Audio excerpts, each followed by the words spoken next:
Okay, this will be an interesting one. Let's see if we can make this one come up a treat.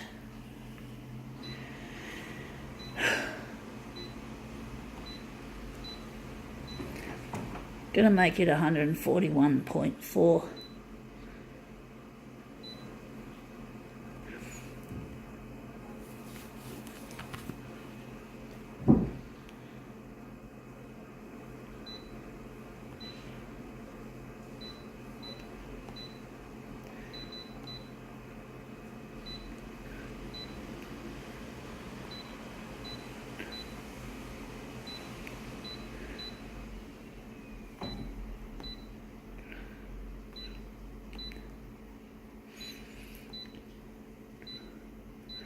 Alright, what do we got? This one's an interesting one. We have here, it's called Uncut. I don't like that there, that's the library. The library put that there, unfortunately. So, but this is a picture, you probably know, Jimi Hendrix. I feel sorry for him, folks, because he died very young, from what I've heard. And he sort of knew he was on his way out. For some reason he knew he was dying. What a fucking scary shit that would have been to come to terms with. And he was only such a young guy. He wasn't old. I'm not actually a fan of his music, folks, but I do appreciate that he was a highly talented and respected musician, and it's really sad that he had to go at such an early age. And knowing that he was dying, that would have been fucking freaky. And he left the world so young, and yet he left behind a huge legacy. So many people love his stuff, even young people. My brother had some friends who were only young. We weren't even born when Hendrix was still alive. We weren't even born, and yet still some young people, there were young people listening to his shit, to his stuff. You know, amazing how much of an influence he had on people who never were brought up in that era of music. So it's amazing that, but I'm really amazed that he foretold, it was like he foretold his own doom. I don't understand how that happened, but it was horrible. It would have been a horrible way to go, to just pass away, just to die at such an early age, and knowing that you were on your way out. It would have been a terrifying ride. And then to the grave he went. But what can we do, folks? He apparently took a lot of drugs and that,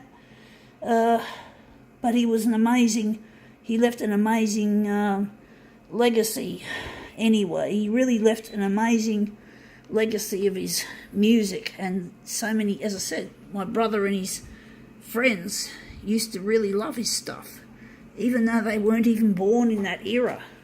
My brother's even younger than me. And his friend was a musician, or a budding musician as well. So, but sometimes these things happen, folks, in this world. And there's a lot of tragedy in this world, in more ways than one.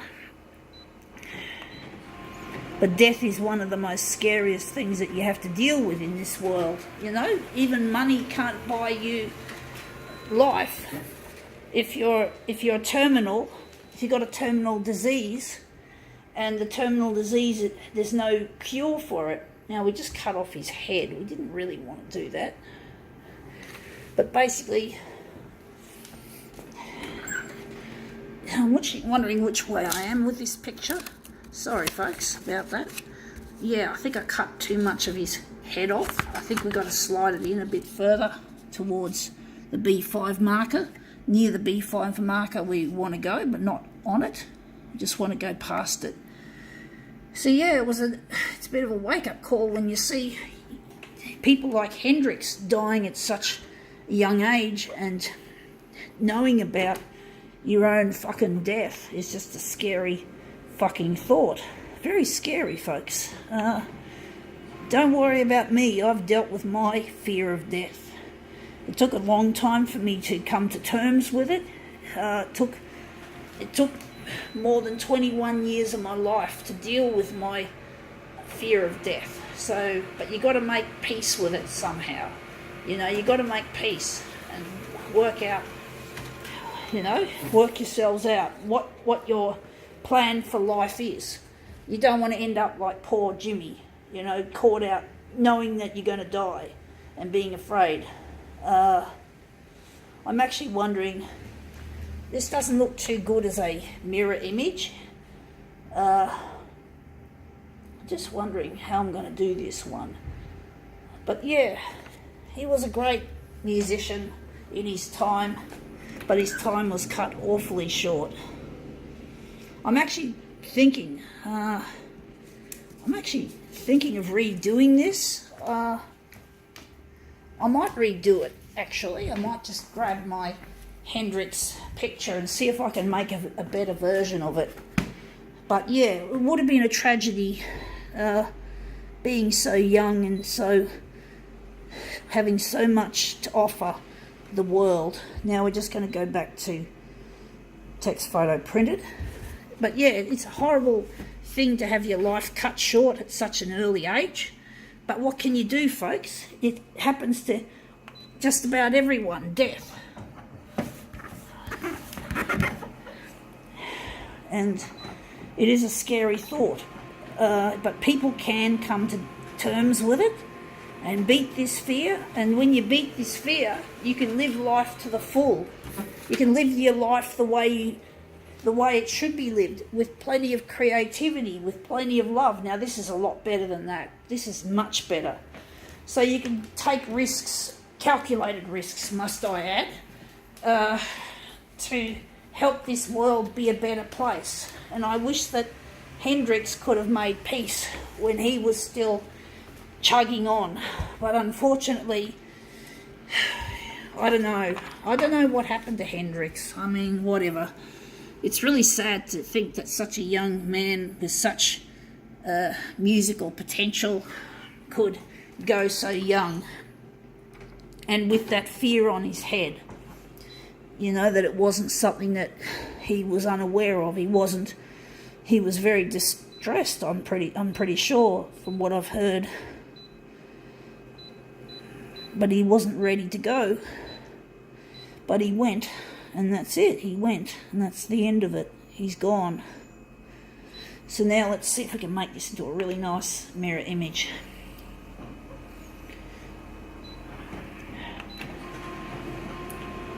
My mum, I believe that my mum is fearing death as well. So she's suffering because of that.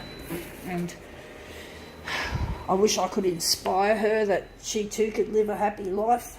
She could somehow come to terms with the fear of death as well. But she's really scared. She's scared of a lot of things. She's not rich. She has a really tight budget, and it's really difficult living in this world of expenses. She's got a hand that's been injured, and she's worried that if she has an operation, her hand may become unusable, and she hasn't got someone to help her if she can't do things, because you can't really do things with one hand very well unless you've got practice at it. And even then, even when you do have the ability to do a lot of things with one hand, which a lot of people who've had strokes often have to do, you can't do everything with one hand. There's no way. And I wouldn't be able to live with a damaged hand and survive myself. I can't do things with one hand. How would I pull my trousers up, or put my knickers on, or tie my shoelaces with just one hand?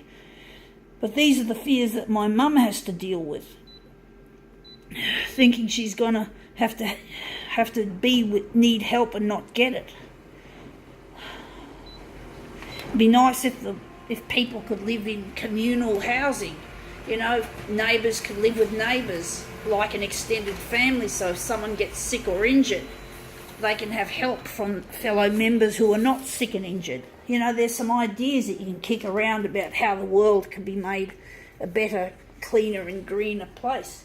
And living in communes, but you got to get along with people. That's the problem. It's not easy to live in a commune when you don't get on very well.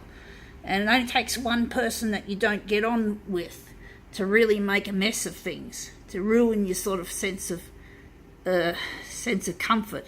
You know, there's nothing worse than having a neighbour that's constantly harassing you, or being a pain in the ass, or a flatmate. So there's got to be a solution anyway, somehow. But anyway, that looks really psychedelic. I think now we can call this demo quits.